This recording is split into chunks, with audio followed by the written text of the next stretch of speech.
Everybody come see us on tour. We'll be in Columbus, Dayton, Cleveland, Cincinnati, Lexington, Kentucky, Burbank, California, and Honolulu. Go to jimmydore.com for a link for tickets. There's another book that gets into similar territory to yours, Weird Tales of Laurel Canyon.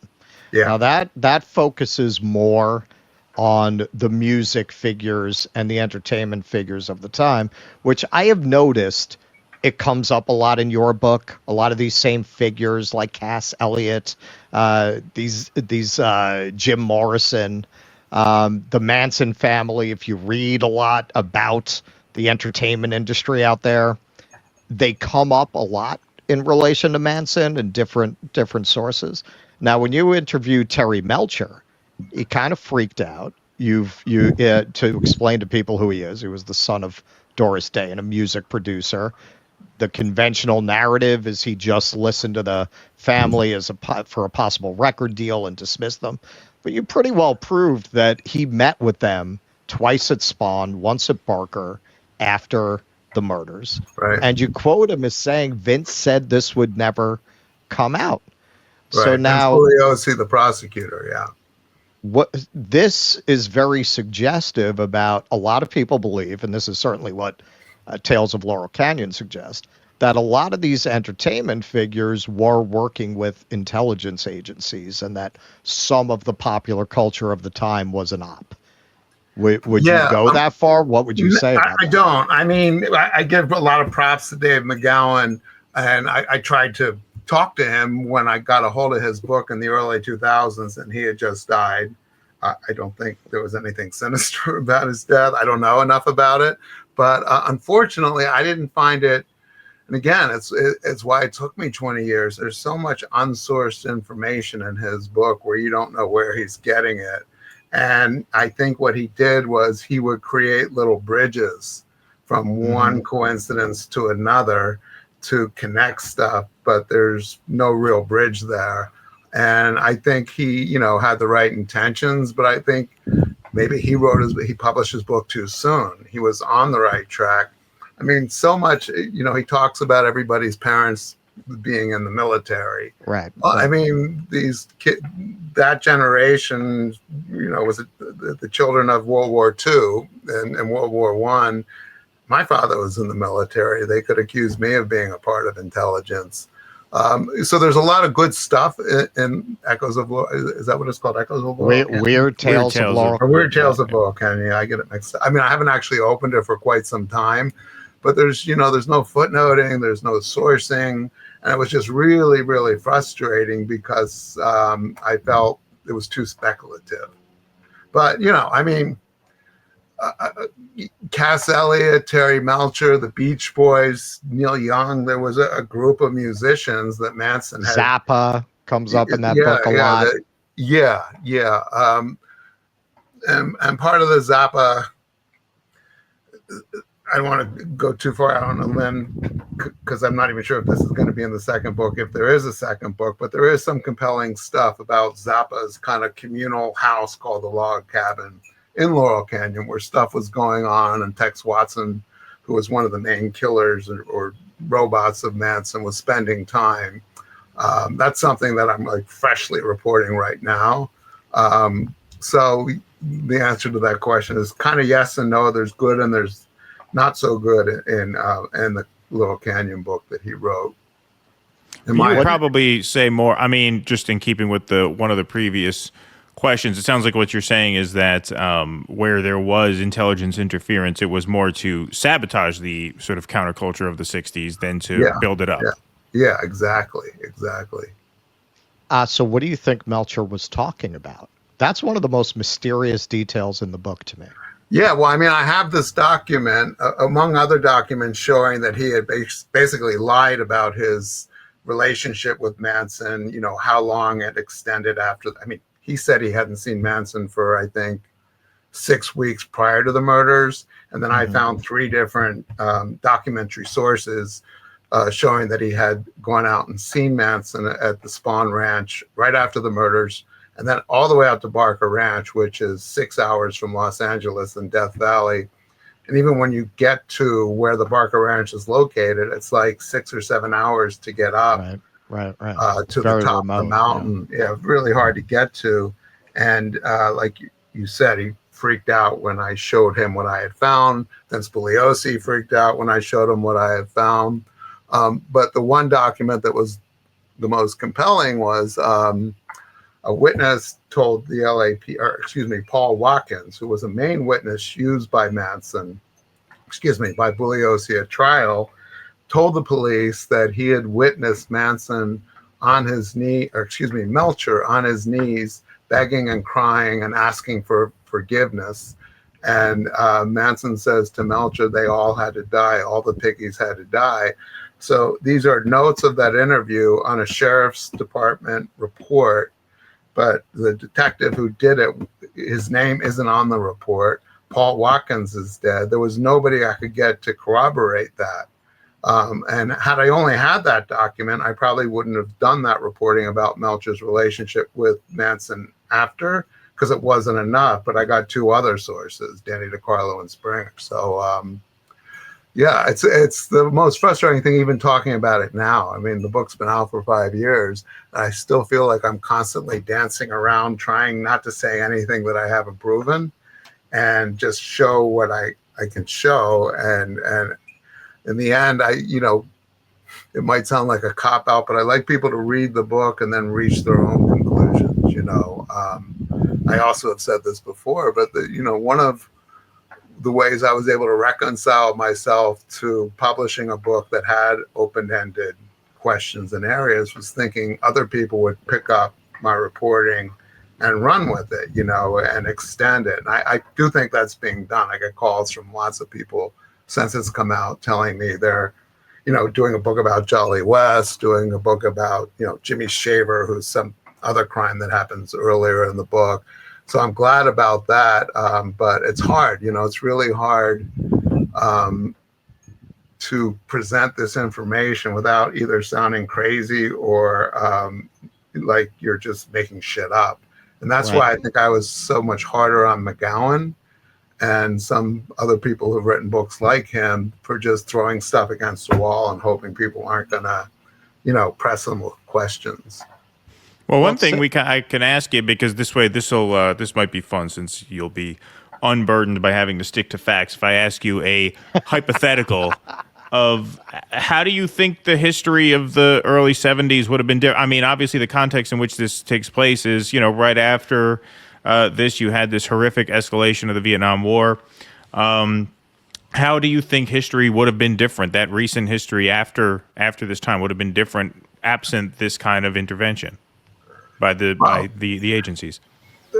That's a good question. Well, I don't think it stopped. I mean, I don't think it stopped with, Manson. I think Manson heard it and really ended the romantic image of hippies. Right. Yeah. Yeah. But I think, Nixon was inaugurated in January of '69, and things got even worse, with what he was doing secretly, especially with the war. So it didn't work. It took, how many more hundreds of thousands of lives were lost in Vietnam. But as far as an American history on our own soil, I don't know. I've never been asked that question before. I might have to think about it. What would have happened if those murders hadn't happened, or if Manson hadn't gone to prison? I don't know. Maybe they would have found somebody else, or maybe they had somebody else already in the laboratory that they were going to use as a backup plan to, demolish the image of the hippies. Well, because I remember, I came of age during the Iraq War, and growing up in the suburbs, my parents were hippies. They were, Haight-Ashbury and all that. I was actually born in San Francisco. But I would hear anti-war protesters described by normies as dirty hippies. Like, that stuck. Yeah. That really stuck. Yeah. And what you're saying is that they actually had a lot more cultural cachet at the time, and that whole brand, I would say, as of 20 years ago, was sort of tarnished. Now you don't really hear it much anymore. Now it's just kind of mostly gone away. Yeah. I don't know. I mean, again, it wasn't just the hippies. Manson, the official narrative is that Manson committed the murders to implicate the Black Panthers. Right. You know, they were as much of a threat as Right. the left-wing movement, the hippie movement, to American security in the eyes of, you know, the powers that ran things. And it didn't work, you know. So maybe if Manson had been better at framing the Panthers for it, who knows, you know, what would have happened then, because the Panthers continued. I'm not really sure if I can answer that any better. Well, you also have suggested that part of the intention of killing those particular victims at that particular location, which was a well-known party house among the elite Hollywood set, was to scare what Leonard Bernstein, what Tom Wolfe describes in Radical Chic in his essay about these white Panthers who were fundraising for the Black Panthers, to scare them away. Like, see what'll happen if you get involved with these people. You mentioned Jane Fonda and Donald Sutherland. Donald Sutherland. Well, there's a memo, you know, I didn't find it. It was found, well, actually it was stolen in the early 70s when this group of radicals invaded an FBI warehouse in, I think, Easton, Pennsylvania, also not far from where I grew up, and got these COINTEL profiles.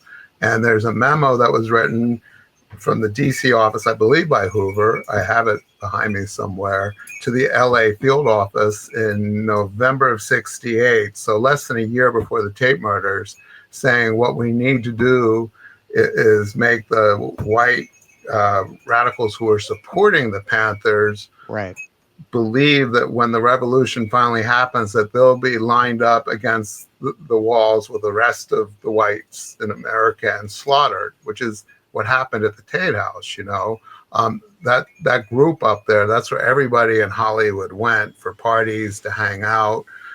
Jane Fonda, Warren Beatty, Donald Sutherland, Nicholson, all those people. And, you know, the FBI, just like, well, actually, because of that theft and because of the COINTEL profiles, the FBI had to admit to a lot more than the CIA ever did. I mean, they had to pay reparations to Black militants who'd been murdered due to provocations by the COINTEL agents who had infiltrated the groups and set them up to attack each other. I mean, it's pretty complicated, but it was working. That stuff was all working. Now, you mentioned that Tex Watson gave an interview to his lawyer before any of the real narrative had set in. Right. And though you tried to get those tapes, and the estate for the lawyer who originally had them agreed to let you listen to them. You were working, I think, with the LA Sheriff's Department to get them. District Attorney's Office, another stupid. I made a lot of mistakes along the way. You know, trusting the District Attorney's Office of Los Angeles was one of my bigger mistakes. I was sharing information with them when I was trying to get these tapes, which were the first account on audio tape of how and why, not only how and why the murders happened, but the history from Watson's experience of meeting Manson, spending about 2 years with him leading up to these murders. And his attorney told me in an interview, in my audio taped interview of him, that, you know, he had recorded Watson for 20 hours for the 2 days after he was taken into custody, before any of them were named by the newspapers as suspects. So they were anonymous. And I wanted to get these tapes. Long story short, he had died. His law firm had gone bankrupt. I was trying to get them from the trustee, and I kind of had to use the DA's office. I mean, I did know something of what I was doing. I told her that the lawyer told me, which was true, I played her the tape, that Watson had described other murders that Manson had committed that had not been discovered on these tapes. So I said, if there's the answers to, you know, with some parents from the 1960s who thought their kid ran away or disappeared and didn't know why or what happened to them, you can't just destroy these tapes or do whatever you're going to do with them. And I told her that the DA's office was supporting my, you know, effort to get the tapes, and she needed to hear it from the DA's office. So I put her in touch, and then I lost them. She gives them to that. She had already agreed to give them to me as long as the DA's office told her that they also wanted them after me or with me. So you didn't really have a choice but to get them involved. Yeah. And then when the DA's office got them, I never heard from them again. And to this day, that was all the way back in, I think, 2012 or 2013. Nobody's heard them. They're locked up. Nobody will release them. Almost every bit of evidence we know about connected to Tate LaBianca murders has been open and shared, but not these tapes. They're still locked down. And when other reporters and other researchers do Open Record Act requests, FOIAs, to the district attorney and the LAPD for these tapes, they give them different answers all the time. They say it's an open investigation. Well, if it's an open investigation, they do have evidence of other murders because that's the only crime that doesn't have a statute of limitation on it. Nothing makes sense. Or as Manson used to say, no sense makes sense. I hate to be quoting him, but... Now, why do you think all these years later, I mean, it's hard to argue they're not hiding something. Why would they not release these tapes? Because they're hiding something. I think that they have the truth of why and how the murders happened, of peripheral people who are named in my book, like Reeve Whitson. I believe that is damaging. I mean, it was until OJ. Explain who that is. How much time do we have? Reeve Whitson was a shady character who kind of had one foot in the world of Hollywood, was friends with Sharon Tate and her father and Jay Sebring, and had the other world in military intelligence. And he was, when he died... And just to tell people, Jay Sebring was like this hairdresser to the stars who had dated Sharon Tate, was rumored to still be carrying a torch, and was killed. One of the victims, yeah. Yeah. So Reeve Whitson, before he died, again, a couple months before I started my reporting, had told his closest friends and associates that his dying regret was he could have prevented the Tate murders. He's told them that he had infiltrated the Manson family and some type of operation, and was at the murder scene, the Tate house, after the murders had been committed, before the police got there, which actually jives with physical and auditory evidence between the hours of 1 a.m. when the murders were committed and about 9 a.m. when the maid discovered the bodies. About the middle of that period, there was all this noise emanating from the house, gunshots, screams that didn't coincide with when the murders happened 2 or 3 hours earlier. And Manson has said he went back to rearrange the scene, and he wouldn't say who he went with. The implication is Reeve was the one who did this. So, again, I do FOIAs to the CIA, the FBI, and we could neither confirm nor deny he had anything to do with us. Was he exaggerating, bragging to these people? Well, I develop a case in the book that he had a history of working with these type of kind of rogue agencies to do exactly what COINTELPRO and Chaos agents were doing at the time. A true spook. Yeah. True invisible ghost. We can neither confirm nor deny that this person is an agent. Now, one of the things you get into, and something people have speculated about forever, is whether these particular victims were targeted. And you mentioned in your interview with Rogan that they had cut the power the night before the murders at a different location. Yeah. That's not in the book because I didn't have that reporting finished in time for the book. I was like, no, give me another year. So that I did a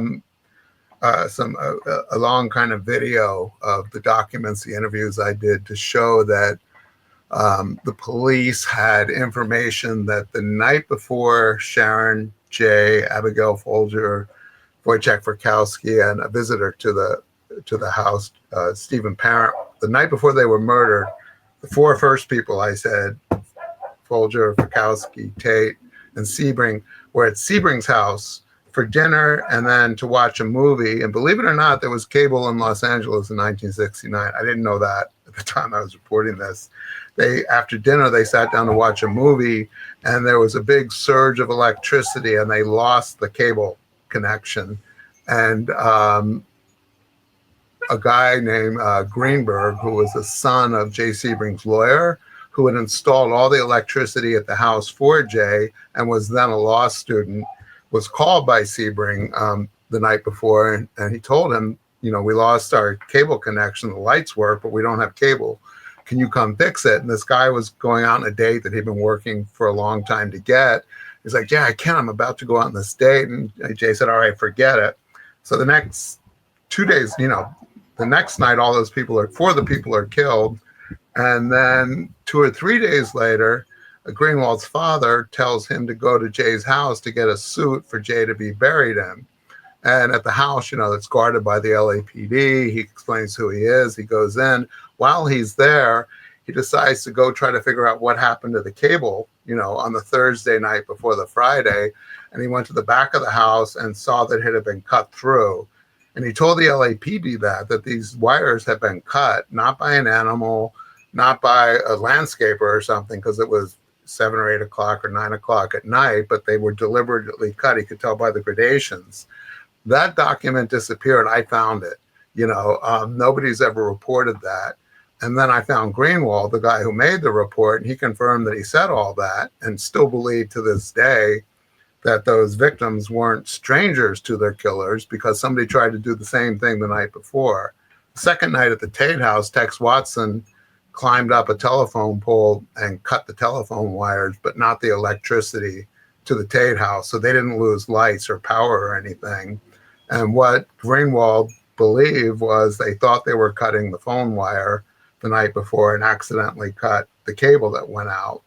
And for whatever reason, that caused the surge. So it changes the whole, narrative of the crime if they, Bugliosi's case rests on the fact that the house was picked randomly just because it represented the white establishment, and Manson had known a little bit about the house because Melcher had lived and there, the prior resident.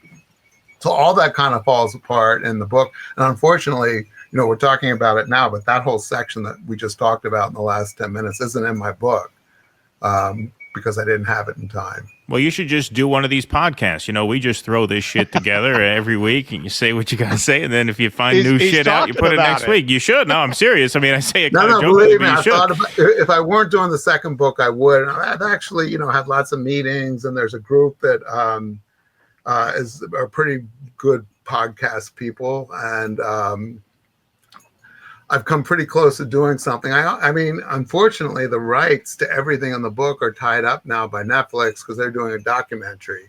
Netflix or Amazon? No, Amazon doing it.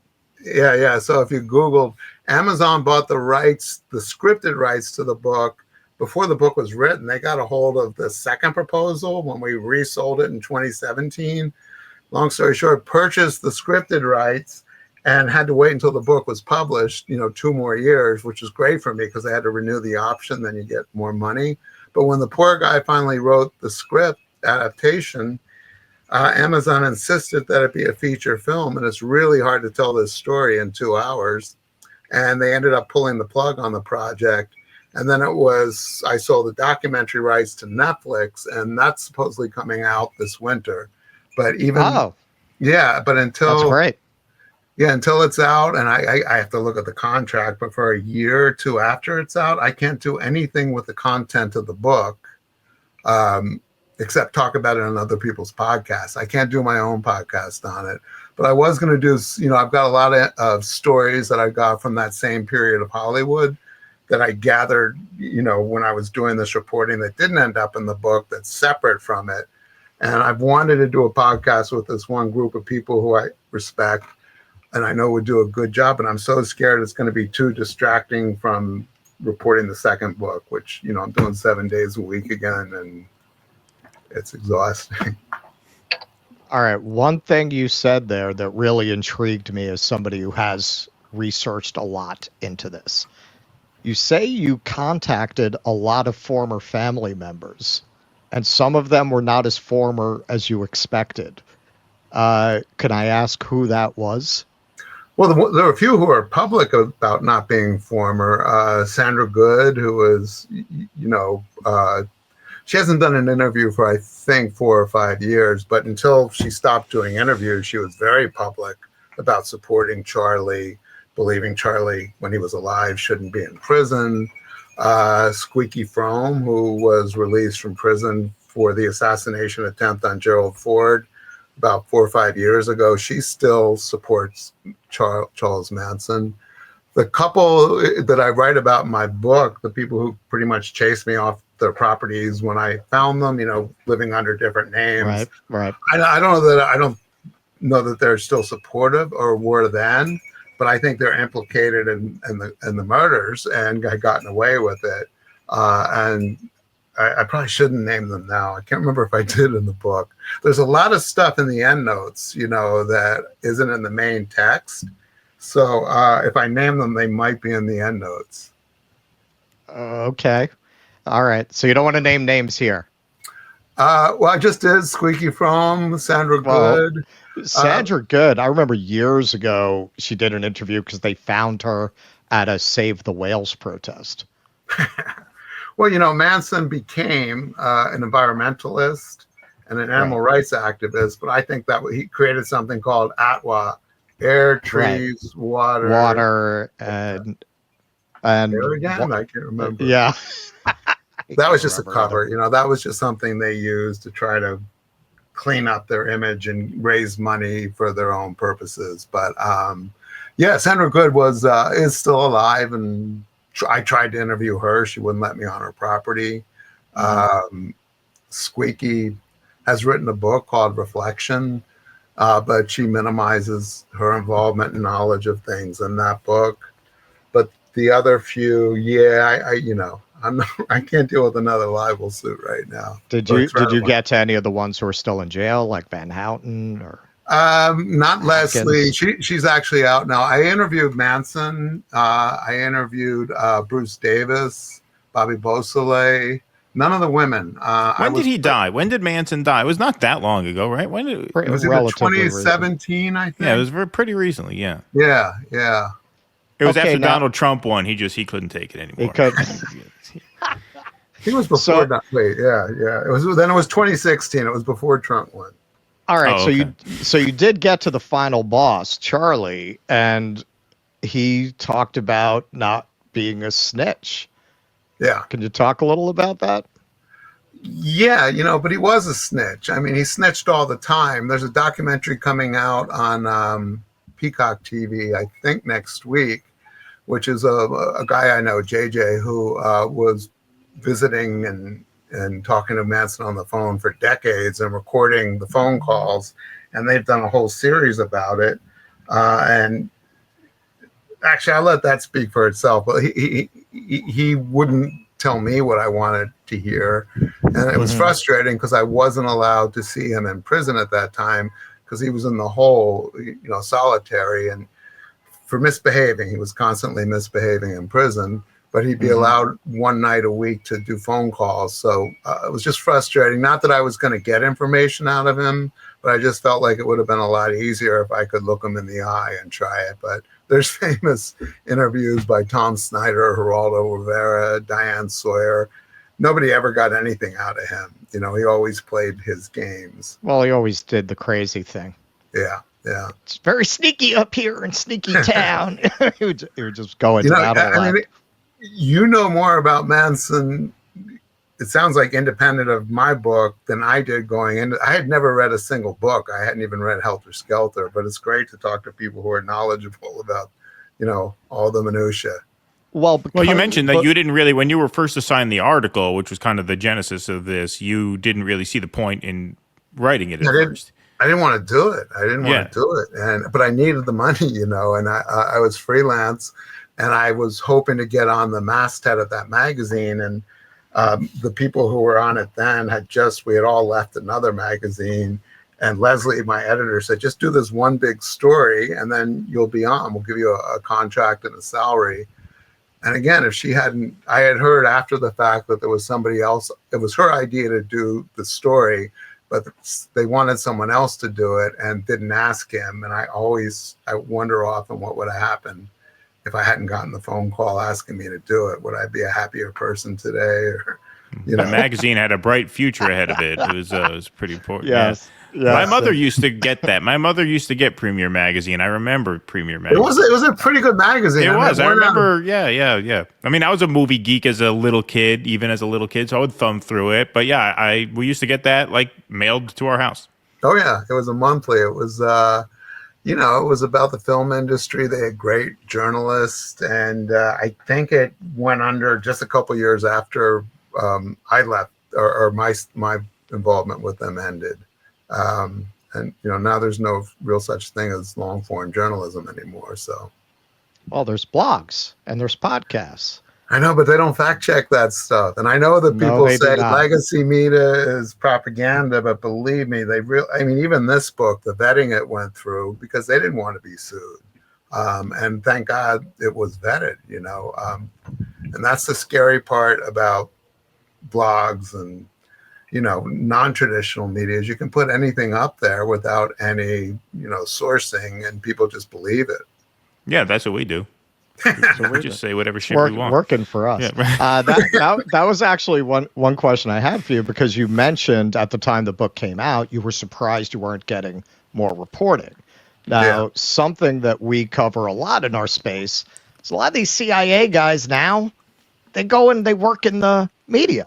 There's a very cozy relationship today between the intelligence services and the media. Well, there's always been Operation Mockingbird, where they manage it, and there's a lot of evidence that even the movies and stuff that come out of this time in Los Angeles that come out of here are vetted first and controlled by assets or functionaries of the Central Intelligence Agency, and who knows what other agencies. But it's one of the frustrating things of trying to do any kind of investigative journalism. You're like, am I just a part of the propaganda because I'm getting fed? You always have to wonder, even if your sources seem verifiable, if they're not working for some other agenda or group. Everybody come see us on tour. We'll be in Columbus, Dayton, Cleveland, Cincinnati, Lexington, Kentucky, Burbank, California, and Honolulu. Go to jimmydore.com for a link for tickets.